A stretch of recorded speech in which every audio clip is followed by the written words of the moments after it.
Saya ngomong omongan Jokowi deh sebagai presiden. Uang kita tuh banyak, ada 11.000 triliun di luar. Uang itu memang ada, entah itu jumlahnya 11.000 triliun, entah berapa, tapi ya, ada. Kemudian dan dengan teks amnesti yang lalu itu nggak berhasil ya. Teks amnesti pertama. Yang paling besar siapa? BCA kan?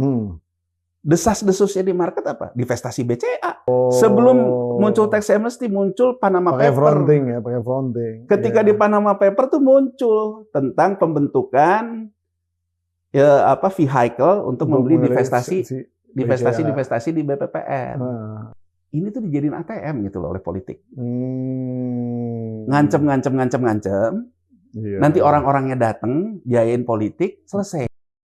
Ada isu yang memang dipelihara untuk hostile takeover. Yang kata Prabowo pengusaha nakal itu. Menurut saya, itu diselesaikan oleh negara. Ya kan? Oke. Saya akan memberikan kamu final binding nih. Pengampunan. Tapi uang kamu masuk dong. Ya. Itu Robin Hood untuk negara. Keren tuh ya. Nah, itu keren banget itu Robin Hood untuk negara.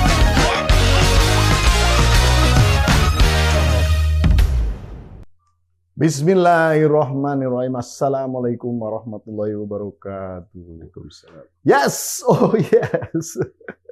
Luar biasa. Sobat Forum, ini kita kembali lagi di acara yang Anda nanti-nantikan, kesayangan Anda, yaitu PhD 4K. Podcast hanya di sini, kritis, kreatif, konsisten, dan kocak. Kayaknya nggak bisa kocak, bro. Agak berat topiknya. Ada Bung Yanwar Rizky di sini yang akan selalu membahas masalah-masalah tentang ekonomi. Ya, siap. Terima kasih sudah hadir, siap, Bung Yanwar. Luar biasa nih. Ya. Fenomena menarik ya. Coba kita lihat gini Bang Pompi, ini kan main isu nih. Ya. Coba kalau kita lihat isu, apa sih isu yang terjadi di emerging markets yang dibangun oleh pasar keuangan di Amerika Serikat, di Wall Street? Korup. Oh, image-nya dibuat korup. Korup. Dia selalu bilang, Cina kayak gini. Tapi dia selalu bilang, mereka tuh korup juga. Ya kan? Indonesia juga korup. Nah, sehingga yang selalu saya cermati, ada isu yang memang dipelihara untuk hostile takeover. Ya kan? Jadi aset-aset di negara berkembang ini di take over pakai isu. Iya. Tapi yang menarik buat saya lagi, saya ngomong omongan Jokowi deh sebagai presiden. Uang kita tuh banyak, ada 11.000 triliun di luar. Ya kan? Saat mau teks amnesti itu teks amnesti. Artinya apa? Yang kita obrolin tadi. Persoalan Robin Hood juga. Jadi, kalau kita rentier capitalism yang sekarang menjebak Amerika Serikat, dan Amerika Serikat bisa melakukan balancing karena dia ruling currency, ya kan? Kalau buat kita, rentier capitalism ini pura-pura baik semua. Oh iya. Iya kan? Nah, pura-pura baik semua. Nah, persoalannya itu ketika kita ngomong rentier capitalism yang diuntungkan oleh kita, artinya mereka menyimpan uangnya di negara lain. Ya kan? Itulah ide tax amnesty, ide segala macam. Bahkan ide sekarang penanganan pajak lewat intelijen pajak yang dibentuk satu badan baru di bawah Menteri Keuangan, segi intelijen pajak. Itu kan tujuannya ke sana. Nah, kalau menurut saya, kalau tujuannya kayak gitu, itu bukan ide baru. Ya. Di zaman SBY sama JK 2004-2009, ya. Bahkan zaman Pak Harto sudah juga. Sudah ada. Tapi kita, tim ya, bukan tim. badan ya. Kita lihat deh 2004-2009. Mulai membangun omongan tentang BLDI. Ini obligasi rekapnya berapa? Sementara ininya segala macam. Tapi yang saya cermati Bang Pompi, sejak kita reformasi ini tuh dijadiin ATM gitu loh oleh politik. Ngancem.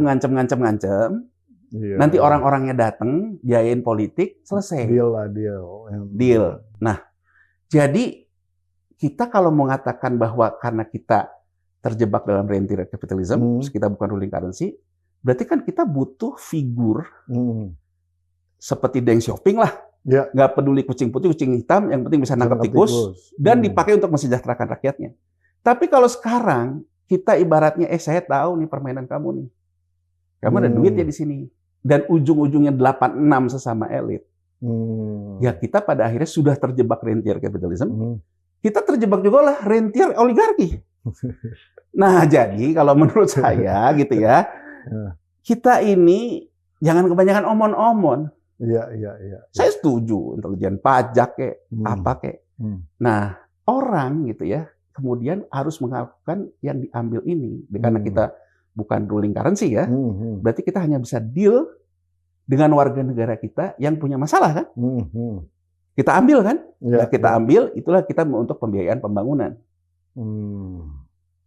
Dan menurut saya gini Pak, Bang Pompi ya, mungkin kita perlu ide kecil tapi besar, mikirin gimana sih waktu Nelson Mandela memimpin Afrika Selatan. Menurut Nelson Mandela gitu ya, hal terbesar itu adalah soal apartheid gitu. Ya. Dan dia bilang, kita harus saling memaafkan untuk melihat ke depan. Betul. Ya kan? Jadi ada protes rekonsiliasi yang memang dilakukan. Nah mungkin kita ini dari 98 persoalan kita itu korupsi kan? Iya. Dan juga banyaknya yang kata Prabowo pengusaha nakal itu. Menurut saya itu diselesaikan oleh negara. Ya kan? Oke. Saya akan memberikan kamu final binding nih. Pengampunan. Tapi uang kamu masuk dong. Iya. Itu Robin Hood untuk negara. Keren tuh ya. Nah, itu keren banget itu Robin Hood untuk negara. Iya. Makanya kalau yang bukan untuk kantong sendiri, deal-dealan gitu. Kalau yang terjadi rentier oligarki tadi. Nah, oligarki. Jadi kalau menurut saya, kalau konsepnya seperti itu, misalnya ya, kita bicara ke depan nih sekarang. Prabowo buat Badan Pengelola Investasi Danantara. Ya. Danantara itu intinya kan membiayai pembangunan di luar APBN. Iya. Ada dua konsep nih. Rentier capitalism mengatasi redistribusi, banyak negara membuat sovereign wealth fund, SWF. Iya. Intinya adalah dia investasi portofolio di pasar keuangan yang mendapatkan keuntungan itu dijadikan return. Begitu juga jaminan-jaminan sosial. Ya. Tapi ada juga memang yang sifatnya itu korporasi. Iya. Ya kan, BUMN. BUMN kemudian dikonsolidasikan, ya kan, dia mendapatkan untung menjadi dividen, ini kan. Jadi ada dua konsep nih. Satu welfare, ya, yang kalau di kita udah ada INA itu, ya itu SWF. Satu lagi BUMN, ya kan. Kita bukan yang melebur ke Danantara nanti. Nah ini justru menurut saya kita minim pembahasan tentang konsep. Mohon maaf gitu ya, kita lebih terjebak kepada perebutan sesama kelompok borjuasi, siapa yang menguasai aset besar ini, bukan tentang ide besarnya. Jadi kadang-kadang kita itu rentier lagi gitu loh, walaupun berbeda konsep. Subrentier lah. Nah, subrentier. Jadi kalau menurut saya harusnya itu kita melihatnya gini, BUMN misalnya, mana sih yang sifatnya itu cost center karena barang publik, ya, misalnya pupuk, ya, PLN segala macam. Nah, kalau yang terlalu cost center, ya udah. Ini dikumpulin satu holding sendiri lah, katakan itu call center deh, ya. Kemudian di sisi yang paling kanan yang profit center, ya kan, komersil dan sebagainya. Dan yang di tengah ada cost centernya, ada profit centernya. Makanya kalau kita lihat di Malaysia, yang cost center dijadiin BLU, BUMN di bawah Kementerian Keuangan. BUMN di bawah Kementerian Keuangan, jadi kayak bulognya dia, segala macam itu di sini. Kalau ada urusan-urusan, tinggal injek gitu kan. Yang tengah-tengah ya cost center, ya profit center, holding itu Petronas. Jadi kuatnya. Jadi misalnya ya, kayak pupuk di sana, pupuk yang pabrik amoniaknya di bawah Petronas, tapi pupuk yang untuk distribusinya BLU. Kalau kita kan sekarang pupuk itu kan pabrik amonianya di BUMN pupuk, penyalurannya BUMN pupuk. Nah kalau di Malaysia dengan dia reform itu, yang BLU-nya ditarik ke sini, yang bisa jadi ininya ditarik ke semua ke Petronas. Jadi energi itu barang publik, tapi juga ada untungnya. Nah yang lain-lain kayak Telkom, perbankan yang bisa menghasilkan ini, dikumpulin semua di Hasanah kan? Iya. Tujuannya apa? Profit marginnya harus bagus. Marginnya harus bagus karena itu barang publik kan, kompetisi. Nah, menurut saya 3 ini kan dilakukan nih. Nah, kalau kita mau ini di bawah BPI Danantara misalnya. Yang terserah deh, yang cost centernya mau di situ juga apa mau dilempar ke Kementerian Keuangan itu kan tergantung ya. Anggap aja 2 deh. Ya 2, jadi energi yang juga ada barang publiknya dan kemudian ada profit centernya, dan di sini bagaimana mengefisienkan agar perusahaan-perusahaan ini bisa menyumbangkan dividen besar.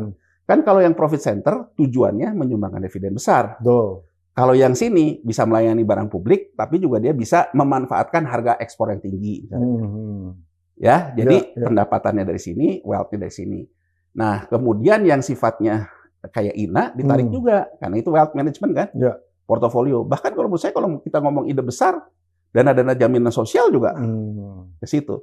Nah, kalau konsolidasi konsep ini sudah selesai, kita mau melakukan pembiayaan pembangunan. Kan? Kalau kita hitung nih semua BUMN ini, ya, semua konsolidasi laporan keuangannya jadi 15.000 triliun. Betul. Hutangnya itu sekitar 8 ribuan sekian lah. Jadi gedenya itu sama fixed asset, tanah sama segala macam. Tapi ini bisa dijual pakai konsep monetasi, di sekuritisasi. Betul.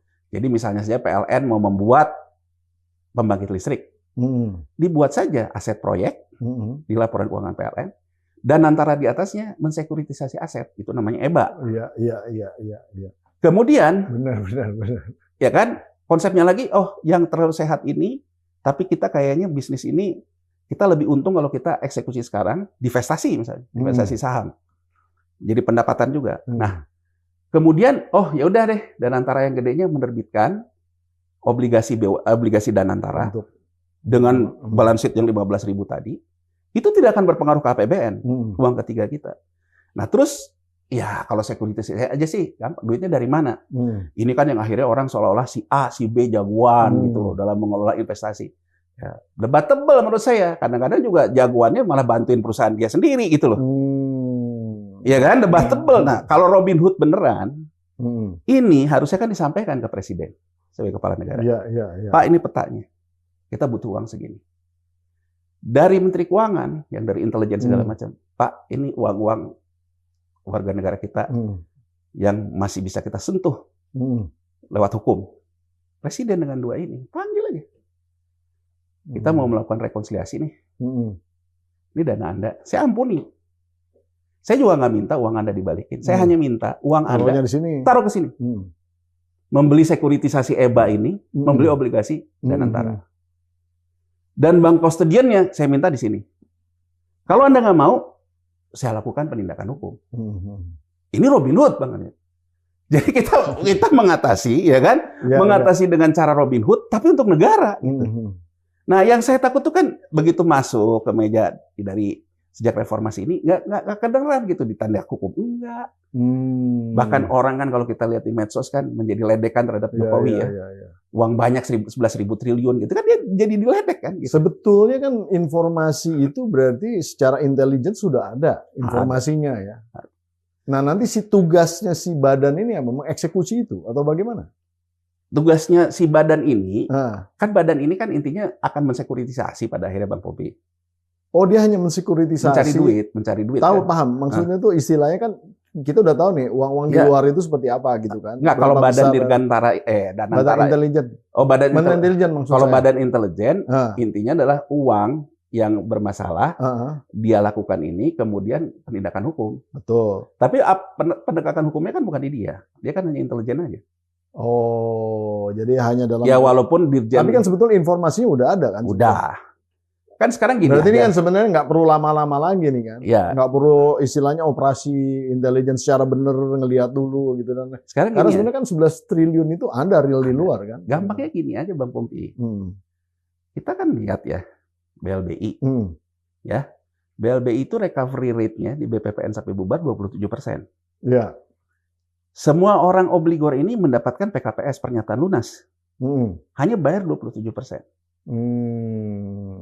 Oke, nah orang-orang ini kan kaya lagi sekarang, ya kan? Bahkan misalnya ada yang dari sahamnya terbang segala macam jadi orang terkaya lagi. Kita pakai nalar aja nggak usah pakai intelijen analisis lah, berdasarkan analisis aja. Berdasarkan analisis berarti dulu masih ada asetnya. Iya. Iya kan? Kan PKPS tuh gini loh, dia mendapatkan 27%, tapi kalau suatu saat ditemukan masih ada aset dia Yang tidak dipakai ini, itu jadi perkara hukum. Nah ini Bang Pompi yang selalu jadi mainan menurut saya. Mainan ketika akhirnya tuh duit tuh dipakai untuk ya cuman antar elit gitu. Iya, paham saya. Ya ini deal-dealan ini yang jadi mainan. Bukan gitu. Robin Hood masuk ke negara. Ke negara. Nanti jatuhnya ke masyarakat banyak gitu kan. Jadi tanpa badan intelijen pun kita udah pakai nalar aja udah tahu. Uang itu emang ada. Entah itu jumlahnya 11.000 triliun, entah berapa tapi ada. Kemudian dan dengan teks amnesti yang lalu itu nggak berhasil ya. Teks amnesti pertama. Yang paling besar siapa? BCA kan? Desas-desusnya di market apa? Divestasi BCA. Karena kan ketika saya mendapatkan PKPS itu ada di BPPN, pemilik lama tidak boleh membeli aset lamanya. Desas-desusnya kan karena itu dibuat di Cayman Island lah segala macam perusahaan yang beli Farallon dan sebagainya ya. Desas-desusnya kan sebetulnya pemilik lama ikutan. Sebelum muncul tax amnesty muncul Panama Paper. Pakai fronting. Ketika di Panama Paper tuh muncul tentang pembentukan vehicle untuk membeli divestasi di BPPN. Nah, kalau saya ingin tutup duluan sebelum ini meledak, saya perlu tax amnesty. Pemutihan. Tapi menurut saya harusnya bukan dalam tax amnesty. Kalau menurut saya loh, harusnya tuh skemanya adalah oke, saya akan kasih kamu pengampunan, ya. Tapi kamu masukin duitnya ke instrumen ini. Coba tax amnesty. Tax amnesty kan begitu dia dapat tax amnesty, melaporkan aset yang belum pernah dilaporkan. Ya kan? Coba kalau kita kembali ya, mundur ke belakang. Oke, kamu boleh ikut tax amnesty. Mau laporin apa? Ini. Jangan ngomong yang receh lah. Saya juga ikut tax amnesty, Mas Bang Pompi, gitu loh. Tapi kan kita kelasnya bukan duit kita mungkin ada mobil yang belum kita laporin gitu ya. Artinya kan ada mobil yang belum kita laporin, ada apa kemudian kan gitu ya. Jadi artinya kalau yang gede-gede kan nggak gitu ya. Duitnya di Swiss yang belum dilaporin gitu loh. Nah, harusnya kan menurut saya kenapa tidak optimal? Karena hanya digunakan oleh pihak-pihak yang sedang terancam kan. Kalau kita lihat secara pola analisisnya siapa nih yang terancam? Ya karena BCA yang paling gede. Berarti yang terancam yang ini dong gitu loh. Nah, kan kalau kita selesaiin secara terstruktur kan cakep nih. Nah, agar tidak terulang lagi kayak tax amnesty yang tidak ada pembiayaan pembangunannya, dengan diciptakan Danantara tadi, uangnya masuk ke sini ke Danantara. Uangnya masuk ke sini ke Danantara. Karena ini uang juga dari masa lalu, ya, bunganya segini ya, kan sekuritisasi aset, obligasi sun gitu, bunganya segini ya. Dan semua urusan kamu akan saya ampuni. Dan dia tidak ada yang hilang, dia tetap punya aset, ya kan? Nah, jadi kalau menurut saya itu challenge-nya. Dan menurut saya sih harusnya bisa ya. Berarti kalau boleh disimpulkan ini peluang fiskal untuk dapat source of income yang banyak ya, uang masuk yang banyak nih. Ini diperbanyak ya. Instrumennya ya, instrumennya diperbanyak. Dan berarti optimis lah kita ya kalau seperti ini. Kecuali nanti kita berhadapan dengan the Fed aja. Iya. Kira-kira gitu ya. Kan gini loh. Salah satu cara keluar dari pertarungan, membuat pertarungan baru. Sekarang kan tadi kita udah bilang di depan Bang Pompi. Surat utang negara kita sangat lengket terhadap kebijakan the Fed. Ya. Berarti kita kan harus cetak uang baru di luar sini. Berarti kita harus keluar dari APBN. Nah, keluar dari APBN, ya BUMN. Tapi kalau BUMN-nya sekarang terpecah belah kayak gini, sekuritisasinya nggak optimal. Tapi kalau dia di holding kan, angkanya kan jadi gede tuh. Bahkan lebih gede dari asetnya APBN kali, gitu loh. Sehingga saya bisa sekuritisasi di sini. Dan ini di luar APBN. Nah, tapi kan kalau kita ngomong, asing duitnya dari mana gitu. Makanya kan menurut saya, kita harus menerapkan yang namanya Robin Hood tadi. Tapi untuk kepentingan negara. Sepakat. Jadi artinya, lembaga kayak Danantara ini, dia akan mendapatkan suplai dana hasil dari badan intelijennya Kementerian Keuangan. Dan presiden lah yang akan ngatur tuh nanti. Dalam satu meja ini berdasarkan intelijen begini ya. Saya juga menerbitkan ini. Saya akan memberikan final binding kepada Anda. Ya kan? Tapi uangnya masuk ke sini. Jangan tax amnesty menurut saya. Trump kepilih. Wah, ini jadi tambah menarik. Nyambung ke diskusi kita sebelumnya itu. Ya kita nggak masukin tuh parameter Trump di situ tuh. Ya. Kita pikir Amerika ya istilahnya business as usual lah, gitu kan. Apalagi ada Sri Mulyani di sini yang bisa menjadi corong suara kita ke sana, gitu kan. Nah, namun belum apa-apa Sri Mulyani udah bilang Trump kepilih, rupiah tertekan gitu. Waduh. Saya juga kaget loh, kok tiba-tiba udah langsung ada respon kayak begitu. Gimana menurut pendapatnya Bung Yanuar nih? Gini ya, kalau menurut saya fenomena Trump terpilih ini, kenapa mungkin statement dari Menteri Keuangan ya di Sri Mulyani bahwa Trump terpilih rupiah melemah. Karena gini, waktu 2016 ya, waktu 2016 itu berbagai kebijakan Trump itu ya, itu sangat menekan emerging market. Betul, ya, dalam artian bahwa Trump pada waktu itu melepaskan jeda. Jadi waktu tahun 2014, Bung Pompi gitu ya, Janet Yellen ya, gubernur The Fed pada waktu itu, setelah sebelumnya ada pertemuan G20 ya. Salah satu yang bicara di G20 bahwa proses tapering off, jadi tapering off itu tadinya kan mereka mengguyurkan uang ke pasar keuangan global yang orang sebut dengan cetak uang, menambah uang beredar. Nah, uang beredar ini sejak 2011 dikemukakan bahwa mereka ingin menormalisasi neraca The Fed. Apa itu normalisasi neraca The Fed? Karena The Fed itu, satu, dia melakukan proses quantitative easing, ya, dalam artian cetak uang. Jadi cetak uang ini kan di sisi liability, di neracanya The Fed. Nah, di sisi aktivanya, itu bukan emas. Kan kalau fiat money atau konsep bank sentral yang lama, back to back bahwa back to back-nya itu kalau saya nambah uang beredar, berarti saya harus menambah cadangan emas. Nah, yang terjadi di quantitative easing bukan gitu.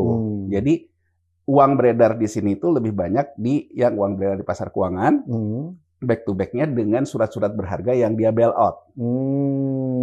Dan proses yang dia lakukan dalam hal mensupport fiskalnya pemerintah dengan dibeli oleh bank sentral.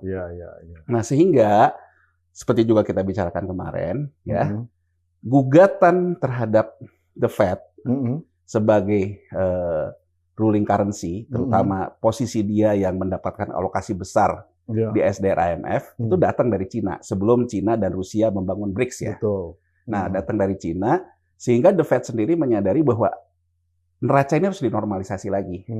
Jadi artinya surat-surat berharga ini harus segera dilepas lagi, gitu ya, agar nanti rasio itu imbang lagi lah, seperti profil bank sentral lah ya, profil bank sentral.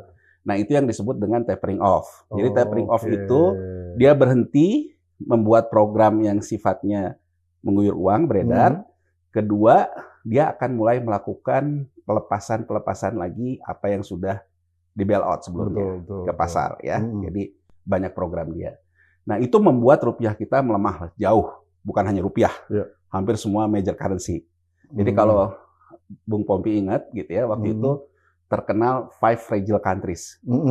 Itu dikatakan juga oleh Yellen di Kongres, di Senat, bahwa dia bilang kebijakan kita ini membuat ada 5 negara yang terkena dampak. Brazil, Turki, gitu ya, Indonesia, 2 lagi saya lupa nih. Pokoknya ada 5 fragile countries, ya. Nah, kemudian itu Cinanya sendiri kan ya agak melemah lah, tapi yang kena tuh 5 ini. Nah, kemudian ada pertemuan 2013 G20. Kita anggota G20. Kita termasuk yang bicara bahwa nggak bisa gini dong. The Fed nggak boleh egois kayak gini, mau menang sendiri. Entah karena lobby itu, entah karena persoalan lain, kemudian The Fed melalui konsensus dengan Kongres dan juga dengan Senat, dia memberikan jeda untuk memberikan 5 fragile countries ini membuat kebijakan mitigasi. Nah, disitulah rupiah kemudian Turki lira kuat lagi. Kalau yang kemarin kita bilang BI sengaja nggak mau terlalu kuat setelah proses jeda itu, karena mungkin BI menduga yang terjadi hari ini. Nah, kemudian Trump menang pemilu. Trump bilang bahwa kita ini harus raja tega lah kabar kesannya gitu loh. Karena apa, make American great again itu. We're fixing the country. Gitu jadi kan. Dia bilang kita jangan pakai jeda-jeda kayak gini. Ya kan, jangan pakai jeda-jeda gini terus gitu. Karena itu yang bisa mengakibatkan kita kuat lagi. Isu kedua, karena proses inflasi yang ingin ditekan rendah, kebijakan krisis 2008, itu mengakibatkan harga energi rendah, Bung Popi. Dan pertama dalam sejarah, ketika Trump memerintah itu, neraca migas Amerika Serikat itu defisit. Dan kita tahu, Republikan ataupun juga pembiaya politik Partai Republik dan sebagainya, kebanyakan bisnisnya migas. Jadi kata Trump, kita harus pro inflasi tinggi. Sehingga menurut dia, suku bunga bank sentral harus didorong naik agar inflasi. Karena Trump mengatakan, inflasi yang terlalu rendah begini, pertumbuhan kita juga rendah. Makanya kan ada pemahaman di mereka itu dual mandat itu, Bung Popi. Kalau kita kan seolah-olah kalau inflasinya rendah bagus ya, tapi kalau inflasi rendah tidak punya ruang kepada pertumbuhan, itu juga buruk. Betul. Nah, Trump bilang, untuk seperti itu, udah, kita jangan ragu-ragu. Nah, mungkin Sri Mulyani berpatokan ke situ ya. Karena begitu Trump agresif memimpin, dalam era sejak kita dengan kita membiayai fiskal kita, mulai surat utang negara yang diperdagangkan di pasar ya sejak 2008, titik terendah harga sun kita di pasar sekunder itu terjadi di 2016 saat Trump. Itu angkanya di 90, suku bunga yieldnya ke 8%-an. Nah, sehingga kalau sekarang ya Trump melakukan lagi hal seperti itu, ya ada semacam persepsi di pasar gitu loh. Berarti nanti ini akan agresif lagi, terutama akan menekan Cina dengan ini segala macam. Dan terutama kan udah kelihatan di harga minyak ya. Jadi harga minyak, karena Trump sangat identik dengan mendorong harga minyak naik. Gitu ya. Nah, ada ketakutan bahwa inflasi global yang udah mulai direm dikit oleh kebijakan-kebijakan The Fed kemarin yang lebih lebih suku bunganya udah punya ruang turun, setelah naik dia punya ruang turun. Ada kekhawatiran akan terus diterusin. Karena faktor perang dagang dia, geopolitik, dan faktor pro-growth-nya dia. Jadi Trump ini tipikal orang yang secara ekonomi sudah pragmatis, Bang Pombi. Jadi tidak pakai konsep misalnya pertumbuhan berkualitas. Pokoknya buat dia tumbuh aja. Kalaupun tumbuh itu juga menyebabkan inflasi, ya nggak apa-apa. Yang penting dengan pertumbuhan itu ada uang yang dibagi. Nah, jadi menurut saya ya asumsi persepsi pasar ke sana. Persepsi pasar itu bahwa kemudian akan seperti itu. Tapi kalau pendapat pribadi saya, sebenarnya sih kalau terkait dengan mau Trump, mau Kamala Harris gitu, memang kalau menurut saya trennya US dollar lagi strong. Dan memang ini menjadi agenda negaranya untuk seperti itu. Bukan pimpinannya ya? Bukan pimpinannya, cuman mungkin Trump akan lebih agresif ya dibandingin Kamala Harris ya. Itu iyalah. Tapi kalau persoalan dampak pada saat itu setelah election di Amerika Serikat, menurut saya mau Trump, mau Kamala Harris, itu yang akan terjadi. Gitu ya. Jadi kalau saya sih ngelihatnya ya kacamatanya buat emerging market, buat Asia, orang teringat 2016 pada saat Trump mulai berkuasa. Jadi dia mungkin dulu Bang Pompi dia mulai dari Fed rate-nya itu masih di inflasi masih di 2, dia dongkrakkan begitu agresifnya. Orang kan takut. Sekarang udah di angka 5. Kalau Trump kayak gitu lagi ke atas lagi kan gitu. Ke atas lagi. Nah, itu mungkin kekhawatiran besar yang ada. Betul. Ya kalau mereka strong juga investasinya US dollars di mana-mana juga jadi kuat. Artinya value-nya lebih bernilai gitu kan. Dengan harga $1 dia bisa dapat barang lebih banyak kan gitu juga. Itu kan gaya-gaya pebisnis juga mirip-mirip. Tapi dampaknya terhadap fiskal kita gimana itu ya sebenarnya? Gini, kalau terhadap fiskal kita sebenarnya seperti saya bilang kemarin ya. Kita menerbitkan kan gini, dari 2000 kita setelah reformasi deh. Dari 99 ya sampai 2008 ya. Faktor uang beredar ya, uang beredar yang masuk dari luar ke dalam ini dan juga berpengaruh terhadap situasi makro kita. Itu adalah diferensiasi ataupun selisih antara suku bunga BI rate, waktu itu masih suku bunga SBI, dengan suku bunga the Fed, ya Fed rate. Kalau dia melebar, kecenderungan rupiah melemah. Betul. Ini kita bicara 1999 sampai 2008. Nah, pada waktu itu Gubernur BI, ya, yang juga sekarang jadi orang dekatnya Pak Prabowo, Pak. Orang dekatnya Pak Yanuar juga. Waktu itu Gubernur BI Burhanuddin Abdullah mengatakan SBI ini bukan instrumen investasi. Sehingga orang kebanyakan menyimpan wealth-nya. Jadi gini loh Bang Pompi. Waktu itu mensoroti, kita kembali dulu nih ke waktu setelah kita reformasi pemulihan di 2004. Problemnya adalah suku bunga SBI itu sudah turun, inflasi sudah turun, kredit tidak terjadi. Kenapa kredit tidak terjadi? Orang dulu semua ramai-ramai ekonom mengatakan karena bank dan sektor keuangan lebih senang beli SBI dibandingkan ke kredit gitu loh. Karena SBI kan instrumen moneter, cenderung liquid dan tidak dilarang dalam aturan perbankan. Sehingga akhirnya kredit menurun, disimpan di SBI lebih besar. Dampaknya sebetulnya di neracanya Bank Indonesia sendiri, ya SBI itu membesar, ya kan membesar. Nah, pada waktu itu Gubernur BI mengatakan bahwa ini bukan instrumen investasi. Kenapa ada kata-kata instrumen investasi? Ini perdebatan antara kubu Keynesian dengan kubu monetaris. Betul. Jadi Bang Pompi, waktu tahun 71 ada orang namanya Milton Friedman. Ya, Milton Friedman ini mengkritik habis Amerika pasca New Deal. Karena menurut dia Amerika pasca New Deal itu sangat Keynesian. Karena diawali oleh surat terbukanya Keynes ke Roosevelt dan sebagainya. Dia bilang itu tuh mengakibatkan ekonomi itu tidak berjalan gitu.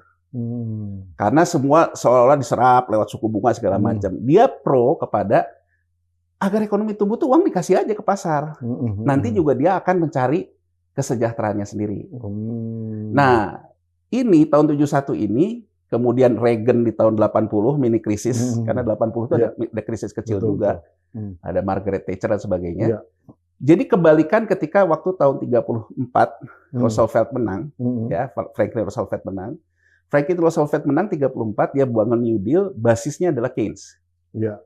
Ya, tahun 80 Reagan dan Margaret Thatcher di Inggris, mereka menang pemilu. Dia basisnya pemikirannya Milton Friedman. Ini yang orang sebut dengan neolib ini sebetulnya. Jadi dia pakai konsep tuh intinya adalah bagaimana uang menciptakan uang. Nah, dari uang menciptakan uang itu nanti akan menciptakan wealth namanya, kesejahteraan. Ya kan? Jadi akhirnya kesejahteraan akan diredistribusi seperti itu. Nah, sehingga akhirnya uang itu menjadi bergeser menjadi ke financial sector. Karena kebijakannya monetisasi, uang beredar di pasar keuangan. Rentier, kapitalisme. Nah, kapitalisme yang kemudian, tapi kan bahwa kegagalan pemikiran Friedman gitu ya, bahwa orang yang punya akses kapital itu tetap terbatas.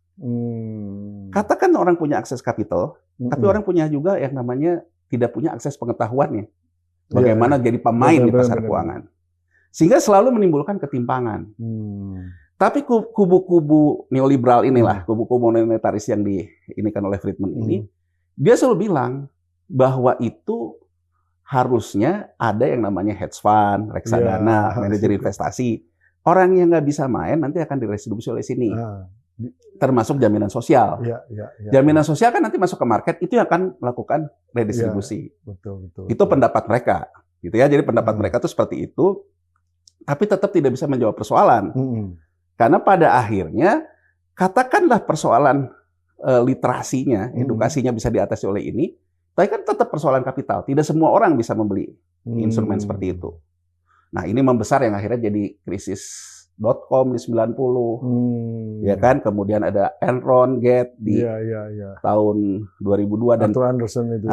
Puncaknya 2008 krisis seperti yang terjadi sekarang. Nah, jadi dari konsep itu gitu ya, itu sebenarnya menjalar Bang Pompi ke kita. Kita pun menjadi sangat pragmatis, monetaris, apalagi baru krisis 98 di mana profil perbankannya kenanya sama faktor kredit, bukan surat berharga kan? Semua direstrukturisasi. Banknya kemudian juga dapat obligasi rekap. Obligasi rekap itu kemudian begitu dia mulai pulih, ada traumatis. Kalau saya kasih kredit, nanti kayak kemarin lagi. Akhirnya rame-rame orang menjadi wealth management. Ya kan, wealth management dan menyimpan di SBI tadi. Nah, karena pemikiran berkembang seperti itu, pada waktu itu mulai muncul, dan memang kalau kita bilang, Departemen Keuangan, waktu itu Sri Mulyani, Sri Mulyani bilang gitu bahwa kita harus mereform hutang dalam APBN kita.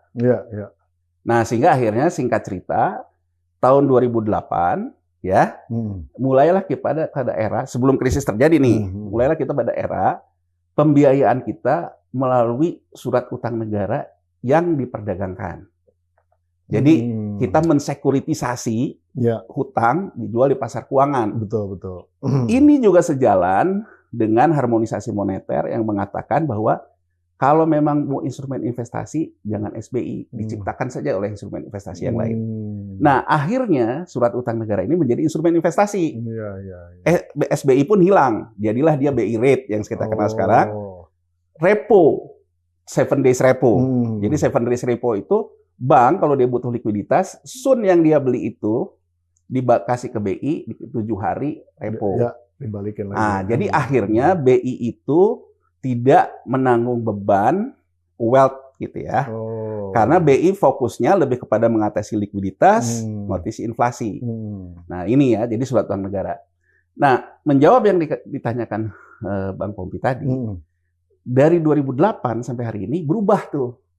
Kalau dulu uang beredar itu sangat dipengaruhi oleh perbedaan suku bunga SBI dan suku bunga Fed rate, 2008 saya risetnya sampai 2014 ya, tapi anggap aja sampai hari ini sama lah gitu ya. Dari 2008 sampai 2014, faktor yang mempengaruhi uang beredar masuk itu adalah volatilitas surat utang negara kita. Jadi volatilitas surat utang negara kita itu yang mempengaruhi uang beredar di kita. Itu juga yang mempengaruhi terhadap postur kebijakan The Fed yang berpengaruh ke kita. Jadi kalau tahun 2013, karena waktu 2013, waktu G20, Menteri Keuangannya pas Sri Mulyani break. Waktu itu Hatib Basri. Benar. Jadi Hatib Basri mengatakan pada waktu itu kita perlu front running, jadi pendekatan moneter, dia ada dengan Jepang dan sebagainya. Dan salah satu yang dilakukan itu ya memang pada akhirnya yang namanya surat utang negara ini, gitu ya, punya pengaruh besar terhadap nilai tukar. Betul. Dan dia sangat terpengaruh oleh kebijakan The Fed yang quantitative easing. Sehingga sangat wajar kalau Indonesia di G20 mengatakan The Fed jangan egois. Karena ketika 2008 kita tuh menikmati betul di saat kita berubah ke pasar surat utang negara yang dijagangkan di pasar, di saat The Fed juga lagi cuci uang, lagi cetak duit ke pasar. Jadi selalu terserap Bang Pompi. Nah, begitu selalu terserap, nah kemudian ingin ngebalikin, jangan egois dong. Kemarin kita itu menjadi alat untuk Anda mengekspor inflasi. Inflasi di negara aja diekspor ke negara lain gitu loh. Masa sekarang Anda egois gitu loh. Ya kan, mengakibatkan negara kami problem. Jadi saya ingin mengatakan apa resiko fiskal kita? Ya itu. Di G20 sendiri kita minta untuk ada jeda. Berarti kan kita sangat terpengaruh kalau The Fed ini punya kebijakan yang extraordinary, yang berpengaruh terhadap harga surat utang kita. Jadi fiskal kita kembali seperti kita sebutkan kemarin, sangat tergantung kepada yang namanya kebijakan The Fed yang berpengaruh terhadap pasar surat utang. Nah, ini yang orang takutkan di Trump nih. Ya kan, ini orang ditakutkan karena kan kalau Janet Yellen kan sekarang Menteri Keuangan kan, yang dulu Gubernur The Fed sekarang Menteri Keuangan kan, Demokrat memang gitu ya. Nah, orang takut bahwa Trump besok balik lagi nih kayak waktu dulu 2016 dia nggak mau tahu gitu, nggak mau tahu urusan siapa. Dan menurut saya sih mungkin dia terhadap Indonesia sih nggak terlalu ini ya, nggak terlalu pengen nyerang ya, Bang Pompi ya. Cuman gini loh, kita tuh kan sangat tergantung secara moneter ke Amerika. Kalau kita lihat postur uang beredar kita. Tapi kalau kita lihat postur neraca perdagangan kita, kita sangat tergantung ke Cina. Jadi baik kita itu sebagai penyuplai bahan baku ke Cina, karena kan barang akhirnya di Cina. Jadi kita suplai bahan bakunya, itu sangat kelihatan di neraca perdagangan kita. Begitu mereka berproduksi jadi barang jadi, masuk ke kita. Tapi yang paling penting adalah bahwa Cina melakukan supply chain untuk mengisi barang-barang ekspornya, itu salah satu mitra terbesar bahan bakunya dari kita. Sehingga kalau Cina bermasalah, kita juga kena dari sisi sektor realnya. Cina bermasalah karena apa nih kira-kira? Nah, Cina ini kan sekarang juga dia sedang menghadapi ujian berat ketika dia melakukan proses mengalahkan Amerika dengan energinya lewat moneter juga. Betul. Cina sekarang lagi mendapat cobaan terbesar seperti itu. Gini Bang Pompi, orang mungkin tidak terlalu melihat merhatiin. Cina itu ya, dia itu kan sebetulnya cost leadership. Cara memenangkan industrinya. Betul. Biaya dibuat murah. Cost leadership ini awalnya dari mana? Dari kebijakan moneter. Nah, dari pertamanya nyontek barang orang, ekspor. Nah, waktu dulu ya, waktu pertama kali Zhurongzi buat reform ekonomi ini, akhirnya barang-barang pemegang merek di Amerika dan di Barat, ya udah deh outsourcing aja barangnya di Cina. Karena di Cina ternyata cost-nya rendah, toh juga nanti kesiniin lagi kita jual. Nah, waktu 2003 Alan Greenspan tuh menyerang ini. Dia bilang manipulasi currency di Cina. Kenapa? Karena Cina melakukan itu juga dengan capital control. Jadi begitu kita buat pabrik di Cina, uangnya juga harus di perbankan Cina. Ya kan? Nah, uangnya harus di perbankan Cina. Jadi nggak kayak kita nggak tahu ya, orang jual batu bara duitnya di mana gitu ya. Nah, harus di perbankan Cina. Kedua, Cina membuat rezim uangnya itu kurs tetap, tidak diperdagangkan di pasar uang. Menurut Greenspan, ini penyebab neraca perdagangan kita defisit. Karena manipulasi di Cina. Nah, kemudian berangkat berikutnya, Alan Greenspan nggak mau nyalahin lagi Cina. Dia nyalahin pengusaha Amerika. Nggak punya nasionalisme, dia bilang. Harusnya dia punya nasionalisme. Begitu tahu negara ini lagi kayak gini, ya uangnya Anda bawa dong. Tapi akhirnya, pegel kali ya Alan Greenspan ya, nggak ada nasionalisme, dia naikin Fed rate yang tinggi itu. Nah, didorong juga oleh harga minyak yang tinggi kan, kelojotan emang Cinanya. Dan 2005 kita ingat Cina bilang, oke, saya akan meliberalisasi terbatas mata uang saya. Oke, mata uang saya. Jadi dalam salah satu timeline lah ya yang saya lihat, ada Sri Mulyani lagi Kemenkyu mengejar itu, Menkyu mengajar itu. Saya bilang bahwa satu negara, kalau dia punya confidence, mata uangnya itu bisa laku di negara lain, maka dia baru boleh percaya diri lah intinya. Ini poin yang benar. Makanya saya bilang kan, kalau untuk mazhabnya memang beliau ini kredibel. Jadi artinya apa? Cina menyetop dirinya untuk diperdagangkan uangnya karena dia merasa belum terlalu kuat. Tapi begitu dia kuat, dia mulailah membuat RMB itu bisa diperdagangkan di internasional karena dia merasa sudah kuat. Gitu juga Amerika gitu. Jadi intinya adalah kenapa US dollar itu bisa dominan? Karena dia punya kepercayaan diri menjual itu di luar. Orang butuh US dollar. Kenapa sekarang juga Yuan berani dengan PD-nya, dengan BRICS-nya melawan Amerika? Karena dia juga mulai berani bahwa uang dia juga laku di luar. Jadi bukan semata-mata kita ngomong dedolarisasi. Dedolarisasi sangat dibutuhkan negara kita sendiri. Bisa nggak rupiah kita laku di luar? Sepanjang nggak ada itu, ya berarti kita kan akan sangat tergantung. Nah, pertarungan ini, Bang Pompi, yang menarik nih sebetulnya terjadi di setelah COVID. Setelah COVID. Jadi setelah COVID, saya lihat Cina ini mulai terjadi PHK. Kemudian dia mulai kena di propertinya. Benar. Mulai kena di ini, pokoknya penyakit monetaris lah ya. Nah, terakhir itu perusahaan-perusahaan Amerika ini menarik dari Cina sekarang ini. Alasannya sih sebetulnya karena penurunan volume produksi awalnya karena COVID. Nah, dengan Cina, dengan mereka narik ini, orang akan membaca kalau Trump semakin agresif, terutama Elon Musk ya. Elon Musk kan sangat mengendorse Trump. Ya, Dan Elon Musk yang memimpin pabrik-pabrik outsourcing itu ditarik dari Cina. Sehingga Cina mendapatkan PHK yang besar. Ya kan? Bahkan dia dengan gimmicknya mengatakan gak ada gunanya lagi buat mobil listrik. Kan ngomongnya gitu kan? Ya kan? Dia tarik. Nah ini kan mengakibatkan yang tadi capital control yang dicoba ditahan oleh Cina mengalami masalah. Nah kebayang kan kalau misalnya berikutnya juga perang ini nggak selesai, Cinanya punya masalah, perlu konsolidasi di dalam negeri, dia juga terjadi downsizing industri, kita kan kena. Di sisi lain untuk menyerang Cina, Amerika juga agresif. Secara moneter juga kita kena. Jadi menurut saya, kita itu kenanya itu, kalaupun Trump agresif itu faktor bola biliar sebetulnya. Mau masukin bola 8, kena 1 dulu gitu loh. Bukan kita yang dijadi sasaran gitu. Cuman karena dia menyasar Cina, Cina ini punya dampak luas, kita kena. Jadi sebetulnya sih kalau menurut saya sih benar bahwa kita ini harus dua-duanya kan. Sekarang Prabowo sebagai presiden ke Cina dulu, ya dia menandatangani beberapa kesepakatan.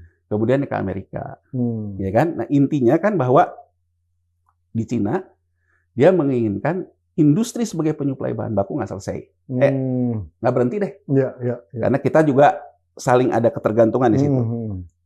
Ke Amerika saya belum tahu dia mau ngomong apa, tapi menurut saya ke Amerika dia pasti akan ke arah-arah ya terbukalah terhadap konsep-konsep Amerika dengan monetarisasi segala macam ya.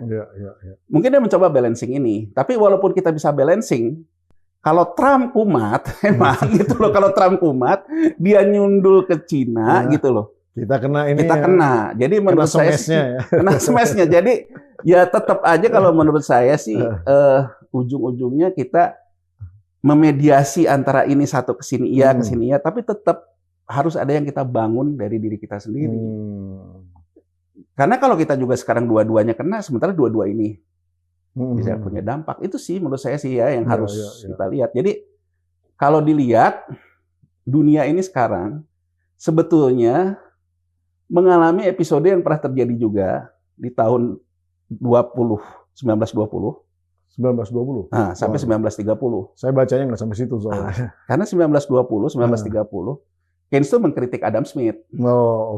Menurut Keynes, ini kenapa terjadi krisis, ya terlepas dari flu Spanyol dan sebagainya, krisis pangan segala macam. Karena orang-orang ini terlalu membiarkan pasar bekerja, padahal negara itu harus bekerja. Kan kalau Adam Smith kan, let's market operate itself. Jangan ganggu pasar. Ya kan? Nah, dia bilang krisis ini terjadi karena peran negara yang berkurang. Ya kan? Nah, kemudian akhirnya dia dipakailah oleh Roosevelt konsep dia tentang konsep negaranya. 71 dikalahin lagi nih sama penerusnya konsep pasarnya Adam Smith, si Friedman. Yang orang bilang neoliberal kan, kalau liberalnya kan si Adam Smith. Betul. Ini kalah nih, kena 80. Nah, sekarang orang terjebak lagi nih di konsep wealth management ini. Rentier capitalism gitu ya, yang akhirnya tuh terjebak bahwa uang itu hanya berputar-putar di kelompok tertentu. Benar. Di kelompok tertentu. Nah, Amerika Serikat sendiri punya problem ini. Jadi Bang Pompi, kalau kita lihat ya, ini enaknya di Amerika nih.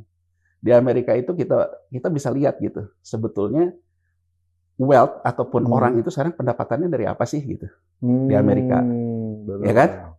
Jadi di Amerika Serikat itu, ya sekarang itu, kenapa dia tidak pernah. Bahkan Trump sendiri. Trump pernah, ya mirip lah. Waktu 2016 kan mirip juga kayak Presiden Prabowo juga. Dia agak against the market. Nah begitu dia against the market, sempat market juga tidak mendukung dia dengan berbagai macam isunya di Amerika. Dia pada akhirnya akomodatif juga terhadap pasar. Kenapa Bang Pompi? Karena kalau kita lihat, setelah krisis 2008, ya, hampir semua warga negara Amerika Serikat itu mengandalkan uangnya yang tumbuh dari capital gain atau trading gain di pasar keuangan. Wealth. Jadi dari sisi wealth managementnya. Bukan dari sisi daya kerjanya. Betul. Jadi bahkan harga properti yang tidak terlalu tumbuh, segala macam dari wealth. Makanya coba kalau kita lihat, ada sekarang survei banyak gitu ya. Bahkan survei di kita deh. Gen Z sekarang nggak mau beli rumah. Dia bilang apa? Kalau saya beli rumah, harganya katakan aja 2 miliar. Kalau saya punya duit 2 miliar, saya mainin aja saham, saya sewa. Betul. Nah, ini gitu kan, artinya kenapa? Karena tadi rentiernya tadi menguasai aset, ya kan, kalau di kita menguasai tanah, menguasai rumah, rumahnya harganya naik, akhirnya dia juga kehilangan buyer baru. Iya. Makanya kalau kita mau kritisi program 3 juta rumah ini jangan-jangan gara-gara yang usahanya properti kehilangan buyer nih gitu loh. Karena sudah ada pergeseran gitu. Baru mau gua tanya itu kan? tadi. Karena ada pergeseran loh, pergeseran bahwa kita itu dengan suasana yang terlalu monetaris, terlalu wealth management, ada pergeseran memang orang udah nggak mau karena udah terlalu mahal. Benar. Nah ini Bang Pompi, di Amerika tuh terjadi dengan figur data dari dashboardnya The Fed, itu bisa kita lihat. Ternyata orang Amerika semakin mengalihkan asetnya ke financial instrument. Oke. Properti itu nurun. Karena likuiditas. Nah, sehingga ini yang menyulitkan juga. Jadi katakan saja The Fed mau pro ke sektor real gitu, sementara orang yang berpendapatan dari sini. Jadi naik mundur gitu loh. Nah, cuman kan gini loh, bedanya kita sama Amerika Serikat ini kan pemenang perang dunia kedua. Dia ruling currency. Terlepas dia di dalam negerinya punya persoalan ketimpangan gitu, tapi dia dengan aturan-aturan dia moneternya bisa mengganggu yang lain kan. Itu kenapa Trump menang gitu. Karena Trump itu dianggap dia punya langkah yang lebih konkret gitu. Buat ekonomi petani jagung, yang gitu-gitu karena dianggap lebih punya langkah konkret gitu. Karena hal-hal yang sifatnya wealth tadi. Tapi kalau Trump memimpin di Indonesia, dia nggak bisa juga kayak gitu. Karena dia tidak bisa membuat kebijakan dagang sekaligus kebijakan moneter yang berpengaruh ke negara lain gitu. Nah, orang melihat Kamala Harris, ya orang melihat Joe Biden. Joe Biden 4 tahun terakhir ini kan lebih kepada kompromistis. Betul. Ya kan tidak ya ke Cina menyerang tapi tidak dalam instrumen-instrumen moneter. Jadi kita tuh punya masalah yang sama sama Amerika Serikat. Problemnya Amerika Serikat ruling currency, kita follow the currency. Keren banget, suka saya. Aduh, Bung Yanuar nih, mohon maaf nih. Siap, Bung. Pengen nerusin, tapi nggak apa-apa. Kita kan bagi-bagi nih chapter per chapter nih. Ini bab 2-nya, bab 3 lah ini, bab 3 gitu. Sampai bab 10 pun kita ladenin gitu. Iyalah, yang penting edukasi aja lah. Iya, cuman waktu nih yang sangat terbatas dan saya ucapkan terima kasih tentu sama-sama hadir di sini nih luar biasa. Tapi ya kita berharap tentu istilahnya ya ekonomi Indonesia itu tercapai apa yang menjadi target-target tentunya itu. Ya. Baik, mungkin ada 1 menit 2 menit untuk audiensnya PhD 4K, silakan. Ya, kita sebagai rakyat ya. Sebagai rakyat yang membutuhkan pemerintah itu bukan kelompok burjuasi. Yang membutuhkan pemerintah itu adalah rakyat-rakyat yang memang berada dalam ketimpangan. Nah, dalam ketimpangan itu perlu peran negara yang mensuplai uang ke sana. Redistribusi. Redistribusi. Tapi kita juga paham dunia sekarang bukan semulus ketika dulu zaman dulu lah. Dunia sekarang tuh kita sangat tergantung ke sistem moneter segala macam. Jadi menurut saya dengan kepemimpinan baru Presiden Prabowo ini, harapan saya satu aja sih. Jadi petani moneter, dalam arti itu apa? Pakai moneter, tapi cara berpikirnya reforma agraria. Artinya apa? Reforma agraria itu sektor real, Bang Pompi. Karena kan kalau kita bicara ketimpangan terbesar kan di desa. Kalau kita lihat di mana sih ketimpangan itu petani gurem, nilai tukar petani kita yang selalu rendah, ya kan? Nah ini perlu diredistribusikan. Nah cara-cara lama gitu ya dengan konsep trickle down effect menurut saya nggak bisa. Susah. Jadi pesan saya ya Presiden menggunakan instrumen-instrumen moneternya, menggunakan instrumen intelijennya untuk menyerap dana-dana yang bisa kita tarik lewat peranata hukum, ya. Tapi sekuritisasinya dipakai untuk sini. Itu menurut saya, karena negara kalau yang di tengah tahulah, ibaratnya sekarang lihat rupiah segini ya dia pasang di berapa. Jadi ini lawful Robin Hood, bukan unlawful Robin Hood, tapi lawful ya. Dan memang didorong dengan hukum juga. Dan memang dilakukan untuk negara ya. Karena bisa jadi orang jadi Robin Hood tapi untuk dirinya gitu. Itu unlawful. Wah, terima kasih yang luar biasa nih, menarik sekali.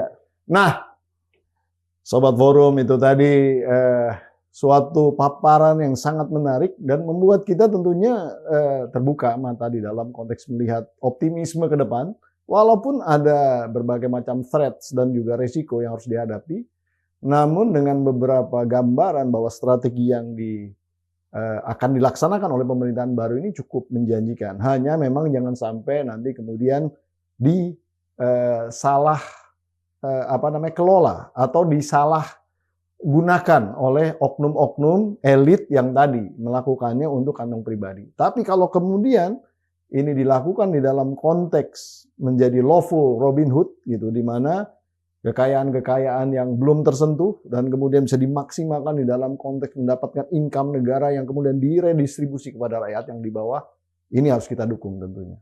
Nah, itulah tadi Bung Yanuar Rizky. Terima kasih Bung Yanuar sudah bergabung, dan jangan pernah tinggalkan ini channel nih, karena kita akan ada chapter-chapter berikutnya dari Bung Yanuar. Ini baru chapter nomor 3 nih. Ya, jangan bosan. Saya Pumpida Hidayatullah, PhD 4K. Podcast hanya di sini, kritis, kreatif, konsisten, dan kocak. Untuk sementara ini undur diri. Wassalamualaikum warahmatullahi wabarakatuh. Sampai episode berikutnya.